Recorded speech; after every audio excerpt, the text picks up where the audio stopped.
നമസ്കാരം മാന്യ പ്രേക്ഷകരെ, വലിയ സ്നേഹ നമസ്കാരം. നോക്കൂ, നമ്മുടെയൊക്കെ പുരാതന കാലം മുതൽ നമ്മുടെയൊക്കെ കാരണവന്മാർ പറയുന്ന ഒരു കാര്യമാണ് തുലുക്കനെ നമ്പിനാൽ എന്നുള്ളത്. നമ്പിനാൽ എന്നുള്ളതിന് ശേഷം ബാക്കി ഊമ്പിനാൽ എന്ന് തന്നെയാണ്. തുലുക്കനെ നമ്പിനാൽ ഊമ്പിനാൽ എന്നുള്ളത്. അതായത് മുക്കാലന്മാരെ നമ്പിക്കഴിഞ്ഞാൽ എന്തായിരിക്കും അവസ്ഥ എന്നുള്ളത് കൃത്യമായിട്ടും പറഞ്ഞു തന്നിട്ടുണ്ട് നമ്മുടെ കാരണവന്മാർ തന്നെ. കുടിച്ച വെള്ളത്തിൽ പോലും ഇവരെ വിശ്വസിക്കാൻ പാടില്ലെന്ന് നമ്മുടെ പുരാതന കാലം മുതൽ തന്നെ കാരണവന്മാർ പറഞ്ഞു തന്നിട്ടുണ്ട്. അത് അത്രയ്ക്കും വൃത്തികെട്ട ദുഷ്ടന്മാരാണ് എന്നുള്ളത് കൊണ്ട് തന്നെയാണ്. നമുക്ക് ഇത് പറയുന്ന മറ്റൊന്നും കൊണ്ടല്ല. പാലോട് രവി എന്ന് പറയുന്ന ഒരു കോൺഗ്രസ് നേതാവിനെ കുറിച്ച് അറിയാത്തവരായിട്ട് ഇന്നിപ്പോൾ ആരും ഉണ്ടായിരിക്കില്ല. കാരണം അദ്ദേഹം ജലീലാണെന്ന് തോന്നുന്നു, ജലീൽ എന്ന് പറയുന്ന അദ്ദേഹത്തിന്റെ ഒരു സുഹൃത്തിനോട് ടെലിഫോൺ സംഭാഷണം നടത്തുന്നു. ആ ടെലിഫോൺ സംഭാഷണത്തിൽ അദ്ദേഹം കോൺഗ്രസ് ഇന്ന് നേരിട്ട് കൊണ്ടിരിക്കുന്ന ആഗോള തലത്തിൽ, നമ്മുടെ ഭാരതത്തിന് അങ്ങോളം ഇങ്ങോളം ആയിക്കോട്ടെ, ലോകത്താകമാനം എന്ന് പറയാൻ മാത്രം ഈ സാധനം ഇല്ലാത്തതുകൊണ്ട് പറയാൻ പറ്റില്ല.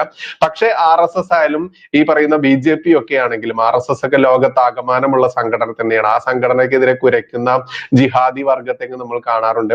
എന്തായാലും ഇത്തരത്തിൽ ഭാരതത്തിൽ അങ്ങോളം ഇങ്ങോളം കോൺഗ്രസ് ഇത്തരത്തിൽ അധപ്പതിച്ചിരിക്കുന്നു, തകർന്ന് തരിപ്പണമായിരിക്കുന്നെന്ന് അദ്ദേഹം തന്റെ സുഹൃത്ത് എന്ന നിലയിൽ ഈ ജലീൽ എന്ന് പറയുന്നവനോട് ഫോണിലൂടെ സംസാരിക്കുന്നു. ഈ ജലീൽ, ഇവിടെയാണ് നമ്മൾ പറഞ്ഞത് തുലുക്കനെ നമ്പിനാൽ എന്നുള്ളത് പറഞ്ഞത്. ഈ ജലീൽ അദ്ദേഹമായിട്ട് സംസാരിച്ച് ഓഡിയോ പുറത്തു വിടുന്നു. കഴിഞ്ഞ ദിവസം അദ്ദേഹത്തിന് നിർബന്ധിത രാജി വെക്കേണ്ടി വരുന്നു, തിരുവനന്തപുരം DCC പ്രസിഡന്റ് സ്ഥാനം. അതിനുശേഷം വേറെ ഏതോ ആളിന്ന് ചുമതല ഏറ്റെടുത്തു എന്നുള്ള വിവരമൊക്കെ നമ്മൾ അറിഞ്ഞു.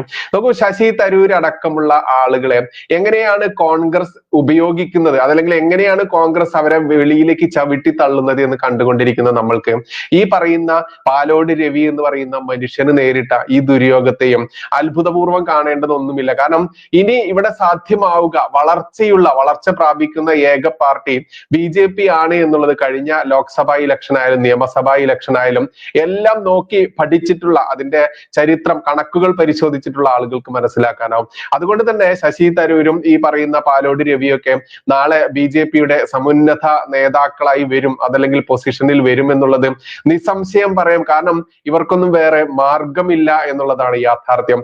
അത്രയ്ക്കുണ്ട് പപ്പു എന്ന് വിളിക്കപ്പെടുന്ന കോമാളി ഭരിക്കുന്ന ഈ കോൺഗ്രസ് പാർട്ടിയുടെ അധപ്പതനം എന്നുള്ളതാണ്. സീനിയർ നേതാക്കന്മാർ എന്ന് അവർക്ക് ഒരു നിലയും വിലയില്ല. നമുക്ക് ഈ പാലോട് രവി തന്നെ KSC എന്ന് പറയുന്ന ഇവരുടെ വിദ്യാർത്ഥി പ്രസ്ഥാനത്തിലൂടെ വളർന്നു വന്ന് അത്രയും അനുഭവിച്ച് കൊണ്ടും കൊടുത്തും വളർന്ന ഒരു നേതാവാണ്. പക്ഷെ അദ്ദേഹത്തെ പുറത്താക്കുന്ന രീതിയിലേക്ക് അദ്ദേഹത്തിൽ നിന്ന് പ്രസിഡന്റ് സ്ഥാനം ഒഴിവാക്കിക്കൊണ്ട് വെറും ഒരു തൃണമായിക്കൊണ്ട് പരിഗണിച്ച കോൺഗ്രസിന്റെ നേതാക്കന്മാരെ കണ്ടു. അതിന് കാരണമായത് ജലീൽ എന്ന് പറയുന്ന ഒരു തുലുക്കനാണ് എന്ന് പച്ചയ്ക്ക് പറയേണ്ടതുണ്ട്. എന്തായാലും ഇന്ന് പാലോട് രവി ചിന്തിക്കുന്നുണ്ടായിരിക്കും തുലുക്കനെ നമ്പിനാൽ ഊമ്പിനാൽ എന്ന് നമ്മുടെ കാരണവന്മാർ പറഞ്ഞത് വെറുതെ അല്ല എന്നുള്ളത്. എന്തായാലും ഈ ജലീലും ഈ പാലോട് രവിയും തമ്മിൽ നടന്ന വിവാദമാക്കപ്പെട്ട ആ സ്വകാര്യ സംഭാഷണം അതിന്ന് എല്ലാ ചാനലുകളിലും ലഭ്യമാണ്. അതൊന്ന് നമുക്ക് കേട്ടു നോക്കാം. എങ്ങനെയാണ് ഇവരുടെ സംഭാഷണം എന്ന്, എന്തൊക്കെയാണ് ഇവർ സംഭാഷണത്തിൽ നടത്തിയതെന്ന് കേട്ടു നോക്കാം. ഹലോ, നമസ്കാരം. നമസ്കാരം. ജലീലാണ് പുല്ലമ്പാറയെന്ന്. ജലീലാണ് പുല്ലമ്പാറ. 9-ാം തീയതി, മെയ് 9-ാം തീയതി ഞങ്ങളുടെ അവിടെ അഹമ്മദാബാദ് AICC 8, 9, 10 ഈ മാസമല്ല, അടുത്ത മെയ് മെയ്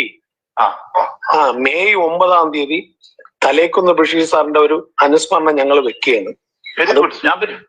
കൃത്യമായി വരണം. പിന്നെ പ്രേമേന്ദ്രൻ MP ആണ് ഇതിന്റെ തലേക്കുന്ന് ബഷീർ അനുസ്മരണം, ഇതിനു വേണ്ടിയാണ് നിങ്ങളെ വിളിക്കുന്നത്. ഓക്കെ. അപ്പൊ ഞാൻ വരും, അന്ന് കണ്ട് നോട്ടീസിൽ പേര് വെക്കത്തക്ക രീതിയിൽ ഏർപ്പാടുണ്ടാക്കാം. ഉണ്ടായിരിക്കാം. Okay okay. ബഷീറിന്റെ പരിപാടി നമ്മളിവിടെ ഏകദേശമായി നമ്മളിപ്പോ പണി തുടങ്ങും. തികയത്തില്ല, പക്ഷെ നമ്മൾ ഇറങ്ങി പൈസ ഉണ്ടാക്കും, നമ്മളത് പൂർത്തീകരിക്കും. അത് വാശിയിൽ നിൽക്കുകയാണ് ഞാൻ. എന്റെ കുടുംബസംഗമം എങ്ങനെ ഉണ്ടായിരുന്നു? തേമ്പാമൂട് വാർഡ് നന്നായിരുന്നു. പുല്ലമ്പാറ പഞ്ചായത്തിൽ അടിപൊളിയായിരുന്നു. സിദ്ദീഖ് MLA ഞാൻ കൊണ്ടുവന്നു. അതല്ലേ, സിദ്ദീഖ് MLA വരുന്നു. അവിടെ അപ്പുറത്തും ഇപ്പുറത്തൊന്നും ജംഗ്ഷനിൽ ആള് കൂട്ടുന്നല്ല.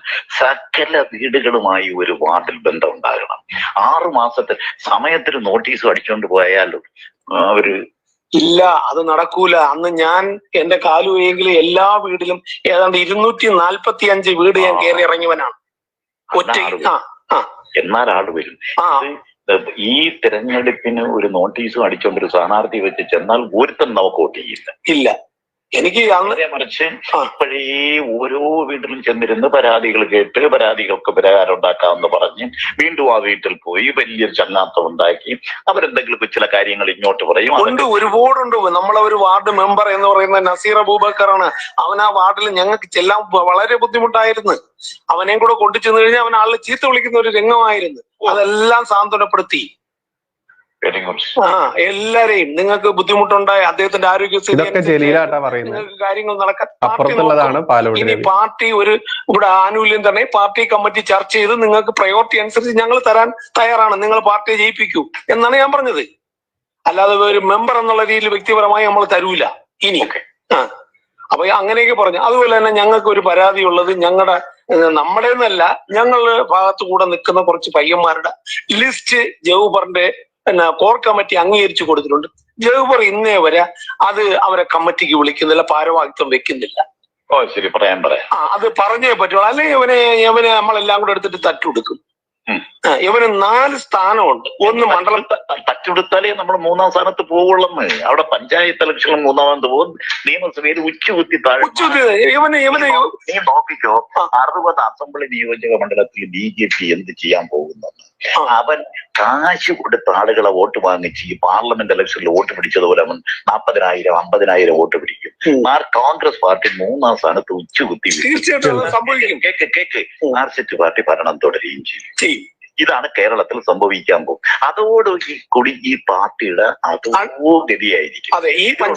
ഇതിനകത്ത് മുസ്ലിം കമ്മ്യൂണിറ്റിയിലുള്ളവർ അവർ വേറെ കുറെ പാർട്ടിയിലും കുറെ കമ്മ്യൂണിസ്റ്റ് പാർട്ടിയിലും പോകും.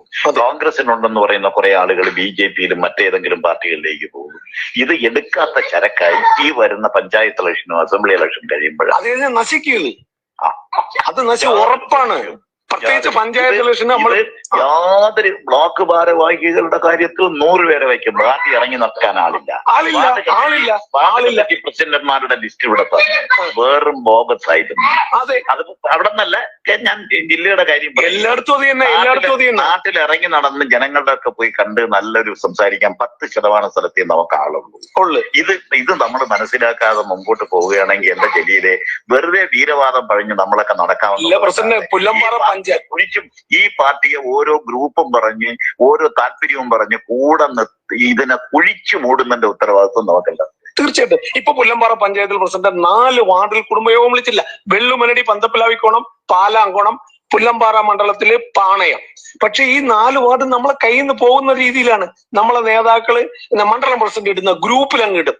ഒരു നേതാക്കൾ ഒരു പയ്യന്മാരെ കണ്ടാൽ പോലും ഒന്ന് തൊളിക്കേ, നാളെ നമ്മളെ പരിപാടിയാണ്, മറ്റന്നാ 3-ാം തീയതി UDFന്റെ പരിപാടി, നിങ്ങൾ വരണം എന്നൊരു ഭംഗി വാക്ക് പറയില്ല. അതാവും നമ്മളെ പ്രവർത്തകർ ചെന്നാൽ മണ്ഡലം പ്രസിഡന്റോ ആരെങ്കിലും മനസ്സിലായില്ലേ? അതായത് നീയും മണ്ഡലം പ്രസിഡന്റും തമ്മിൽ കീരിയും പാമ്പുമാണെന്ന് അവിടുത്തെ പ്രവർത്തകർക്ക് ജനങ്ങൾക്കും അറിയാം. എങ്ങനെ അവിടെ പാർട്ടി രക്ഷപ്പെടും? നീ ഒറ്റ ചോദ്യം ചെയ്യുക. ഞാൻ കീരിയും പാമ്പല്ല, ഞാൻ കോൺഗ്രസിന് വേണ്ടി പറയുന്നത്. ഇത് ഞങ്ങളുടെ മണ്ഡലം പ്രസിഡന്റാണ്, അയാൾ രാപകലില്ലാതെ പ്രവർത്തിക്കുന്നു, അയാൾ ജലീല് ആത്മാർത്ഥമായി പ്രവർത്തിക്കുന്നു, ഞാൻ അല്ല പറയുന്നകള് അങ്ങനെ അല്ലെന്നൊരിടത്തും എനിക്കൊരു സ്ഥാനം തന്നിട്ടുണ്ട്. ഈ നാശത്തിന്റെ വഴി ഞാൻ പറഞ്ഞു തരികയാണ്. ഒറ്റ ഒരുത്തരും ആത്മാർത്ഥമായി പരസ്പര ബന്ധമില്ല, പരസ്പര സ്നേഹമില്ല, എങ്ങനെ കാലുവാരാമോ, എങ്ങനെ ബഹുജനങ്ങളെ. പക്ഷെ നമ്മുടെ മുഖം പുല്ലമ്പാറയിൽ വികൃതമാണ്. ഞാൻ ഈ പറയുന്ന വാചകം നീ കുറിച്ചു വെച്ചോ. പഞ്ചായത്ത് ഇലക്ഷൻ കഴിഞ്ഞിട്ട് പ്രസിഡന്റ് 1 വർഷത്തിന് മുമ്പ് എന്നോട് ഇത് പറഞ്ഞു എന്ന് പറയും. കാരണം നമ്മുടെ മുഖം അവിടെ വികൃതമാണ്. ഒരുത്തനെ അംഗീകരിക്കാൻ തയ്യാറല്ല. പിന്നെ ഈ ജനങ്ങളുടെ വികാരം എന്താണെന്ന് മനസ്സിലാക്കാതെ ഓരോ നേതാവിന്റെ പേര് പറഞ്ഞ് ഓരോ നേതാവുമായിട്ടുള്ള ബന്ധം സ്ഥാപിച്ചിട്ട് ഇതിനെ ഭിന്നമാക്കുകയാണ്. പ്രസിഡന്റ്, എനിക്ക് ജോഫർ എന്നൊരു വ്യക്തിയോട് എതിരുള്ള മണ്ഡലം പ്രസിഡന്റോട് എനിക്കെതിരില്ല. നോക്കൂ, ഇതാണ് ജലീൽ എന്ന് പറയുന്ന ആ വ്യക്തിയുമായിട്ട് ഇനി അല്പം കൂടി ഉണ്ട്. അതിൽ വലിയ പ്രസക്തിയൊന്നുമില്ല, കാരണം 2 മിനിറ്റും കൂടെ ഉണ്ട്. കാരണം അതിൽ അവരുടെ പേഴ്സണൽ കാര്യങ്ങൾ പറയുകയാണ്.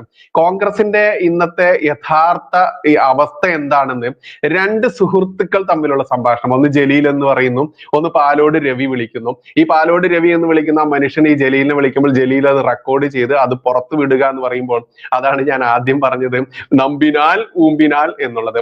എന്തായാലും പാലോട് രവി അടക്കമുള്ള ശശി തരൂർ അടക്കമുള്ള കഴിവുറ്റ നേതാക്കന്മാർക്ക് ഒരു രക്ഷയും പരരക്ഷയും ഇല്ലാതെ BJPയിലേക്ക് വന്ന നണയും എന്നുള്ളതും ലക്ഷക്കണക്കിന് ആളുകൾ ഇതിലൂടെ കോൺഗ്രസിൽ നിന്ന് BJP-യിലേക്ക് എത്തും എന്നുള്ളതും ഇനി വേറെ രക്ഷ ഇവർക്കില്ല എന്നുള്ളതും പപ്പു അടക്കമുള്ള സോണിയ ഗാന്ധി അടക്കമുള്ള ഇവന്മാരുടെയൊക്കെ അടിമകളായി നിൽക്കുന്നതിലും ഭേദം ഒരു നിമിഷമെങ്കിലും ഒരു ദിവസമെങ്കിലും പുലിക്കുട്ടികളായിട്ട് BJP-യിൽ നിൽക്കുക എന്ന ചിന്ത എല്ലാ കോൺഗ്രസ്സുകാർക്കും ഇതിൽ അടിമകളായി നടക്കുന്ന കമ്മ്യൂണിസ്റ്റുകാർക്കും മറ്റൊട്ടേറെ സംഘടനകളിലുള്ള അടിമകൾക്കുമൊക്കെ മനസ്സിലായി തുടങ്ങി എന്നുള്ളത് ഇതിൽ പരമൊരു യാഥാർത്ഥ്യം വേറെ ഇല്ല എന്നുള്ളതാണ്. അതുകൊണ്ട് തന്നെ തൃശ്ശൂർ ഞങ്ങൾ അങ്ങ് എടുത്തുട്ടോ എന്ന് പോലെ തന്നെ തിരുവനന്തപുരവും BJP എടുത്തു എന്ന് കട്ടയ്ക്ക് പറയാൻ പറ്റും. ലക്ഷക്കണക്കിന് ആളുകൾ BJP-യിലേക്ക് ഒഴുകി വരും എന്നുള്ളത് നിസ്സംശയം പറയാൻ പറ്റും. നന്ദി, നമസ്കാരം. ജയ് ഹിന്ദ്, ജയ് ശ്രീറാം.